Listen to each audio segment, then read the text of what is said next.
ایک مرتبہ اللہ کے نبی صلی اللہ علیہ وسلم بیٹھے ہوئے تھے، مجلس لگی ہوئی تھی۔ آپ نے دروازے کی طرف اشارہ کیا اور فرمایا کہ اس دروازے سے جنتی شخص آ رہا ہے۔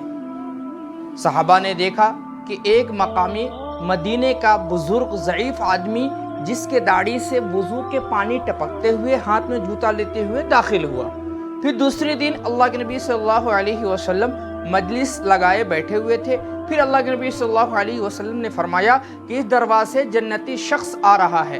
پھر دیکھا کہ وہی جو کل مقامی بزرگ ضعیف شخص تھے وہی داخل ہو رہے ہیں۔ پھر اگلے دن تیسرے دن بھی اللہ کے نبی صلی اللہ علیہ وسلم نے ایسے ہی فرمایا کہ اس دروازے سے جنتی شخص آ رہا ہے۔ صحابہ نے دیکھا کہ پھر وہی شخص جو کل اور پرسوں مدینے کا مقامی بزرگ ضعیف شخص داڑھی سے وضو کے پانی ٹپکتے ہوئے ہاتھ میں جوتا لیتے ہوئے داخل ہوا، انٹر ہوا۔ اس مجمع میں حضرت عبداللہ بن عمر رضی اللہ تعالی عنہ بھی تھے۔ حضرت عبداللہ بن عمر رضی اللہ تعالی عنہ کا ایک خاص مقام ہے۔ صحابہ کے اندر ان کو ایک خاص مقام ملا ہے، وہ اس وجہ سے کہ وہ ساری زندگی دن میں روزہ رکھتے تھے اور رات میں نفلیں پڑھا کرتے تھے، اور دن اور رات میں وہ ایک قرآن مکمل کیا کرتے تھے۔ تو ان کے دل میں یہ خیال آیا کہ میں اتنا عبادت کرتا ہوں، میں اتنے روزے رکھتا ہوں، اتنی عبادتیں کرتا ہوں، میں قرآن اتنے پڑھتا ہوں، پھر اس شخص کے اندر وہ کیا عمل ہے جس کی وجہ سے اللہ کے نبی صلی اللہ علیہ وسلم نے انہیں جنت کی خوشخبری دے دی اور فرمایا جنتی شخص ہے۔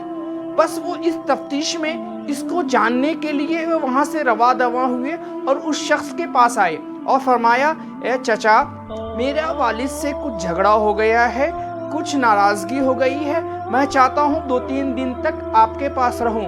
انہوں نے کہا کوئی بات نہیں، آپ رہ سکتے ہیں۔ لہٰذا وہ وہیں رہے۔ جب عشاء کے بعد، نماز کے بعد جب سونے کا وقت ہوا تو انہوں نے سونے کے لیے ایک چادر لی اور چادر لے کر کے سو گئے۔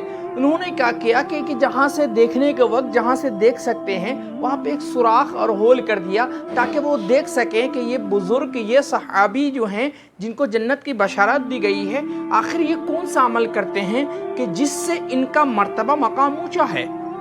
جب دیکھا کہ وہ صحابی آئے تھوڑی دیر کے بعد اور وہ سر رکھ کر کے اللہ بسم کا اموت و احیا کر کے سو گئے۔ یہ دیکھتے رہے کہ ہو سکتا ہے اب یہ اٹھیں گے، اب اٹھ کر کے کچھ عبادتیں کریں گے، پتہ نہیں کون سی عبادتیں ہیں، کون سے سجدے ہیں، کیسے سجدے ہیں، کون سی عبادتیں ہیں، کون سی تسبیحات ہیں۔ یہ ان کے دل میں لگا رہا۔ دیکھے کہ انتظار کرتے وہ گہری نیند سو چکے۔ یہ انتظار کر رہے ہیں، وہ صحابی گہری نیند سو چکے۔ انتظار کرتے فجر کی اذان ہوئی، وہ اٹھے اور نماز کے لیے چل دیے۔ دیکھا کہ ہو سکتا ہے آج نہیں ہو، ان کے دل میں خیال بھی آیا کہ ہو سکتا ہے آج کسی وجہ سے نہیں کیا ہو، چلو ایک دن اور دیکھتے ہیں۔ دوسرے دن بھی یہی ہوا کہ یہ چادر لے کر کے اور سوراخ سے دیکھ رہے ہیں کہ آخر دیکھتا ہوں آج کیا ماجرا ہوتا ہے۔ پھر وہ صحابی آئے، پھر سر رکھ کر کے اللہ بسم کا اموت و احیا کہہ کے سو گئے۔ پھر وہ گہری نیند چلے گئے، خراٹے لینے لگے اور یہ انتظار میں ہے کہ اب بندہ اٹھے گا، اب اٹھے گا تو کچھ دیکھوں کیا وہ عبادت ہے۔ پھر وہی فجر کا اذان ہوئی اور وہ پھر اٹھے اور نماز کے چل دے۔ یہی مقام تیسرے دن بھی ہوا کہ چلو ہو سکتا ہے کہ چلو 2 دن نہیں تیسرے دن بھی دیکھتے ہیں، تو تیسرے دن بھی وہیں رک گئے اور رک کر کے وہ دیکھنے لگے آخر کیا بات ہے۔ تیسرے دن میں انہوں نے سیم اسی طرح سے کیا کہ چادر اٹھا اور سوراخ سے وہ دیکھنے لگے کہ صحابی کیا کرتے ہیں۔ صحابی کا وہی اپنا معمول کیا ہے، سر رکھا، اللہ بسم کا اموت و احیا کہہ کے سو گئے اور گہری نیند میں چلے گئے۔ یہ دیکھتے رہے، ان کے دل میں خیال آیا کہ ان کا مرتبہ اللہ کے نبی صلی اللہ علیہ وسلم جنتی بتا رہے ہیں، ان کا اتنا اونچا مقام بتا رہے ہیں، جنت کی خوشخبری دے رہے ہیں، اور یہ بندہ 2 رکعت تہجد تک نہیں پڑھتا ہے، کوئی تسبیحات نہیں پڑھتا ہے، جبکہ اس زمانے میں منافقین لوگ بھی تہجد نہیں چھوڑا کرتے تھے۔ فرض تو درکنار ہے کہ فرض کہاں چھوڑیں گے، تہجد بھی نہیں چھوڑا کرتے تھے۔ ان کے دل میں بڑا عجیب سا تجسس پیدا ہوا کہ کیا معاملہ ہے۔ خیر جب صبح اٹھے، دیکھا فجر کے وقت اٹھے تو وہ ہنسنے لگا، کہا کہ اے چچا، حقیقت یہ ہے کہ میرے والد مجھ سے ناراض نہیں ہیں اور نہ کوئی میرا جھگڑا ہوا ہے۔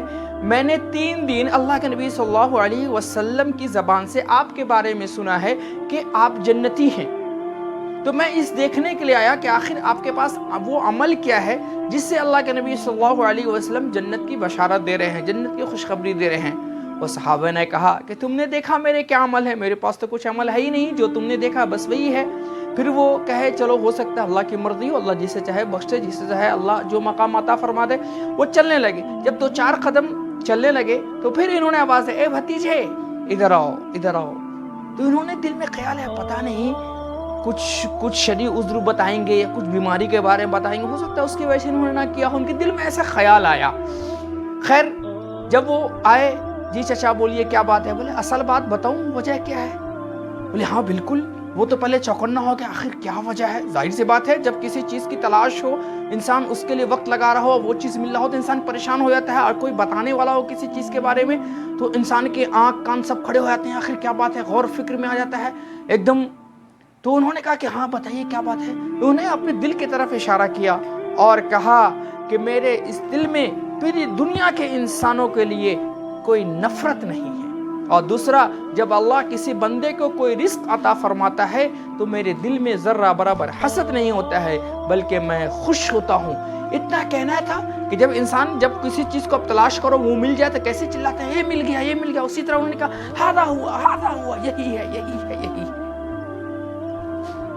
حضرت انس رضی اللہ تعالیٰ عنہ کو جب یمن کی طرف بھیجے تو اللہ کے نبی صلی اللہ علیہ وسلم نے فرمایا اے میرے بیٹے انس، میری ایک عظیم الشان سنت ہے، اس کو کبھی مت چھوڑنا، اس پر عمل کرتے رہنا۔ بولے وہ کیا ہے؟ اے میرے بیٹے انس، پوری دنیا کے انسانوں کے لیے دل کو پاک کر لو، پوری دنیا کے انسانت کے لیے دل کو پاک کر لو، کسی کے لیے کوئی بغض نفرت عداوت کچھ نہیں رکھنا۔ یہ ایسا عمل ہے کہ بڑے بڑے سجدے کرنے والے رکوع کرنے والے سے نہیں ہو پاتا ہے، یہ بہت اونچا مقام ہے۔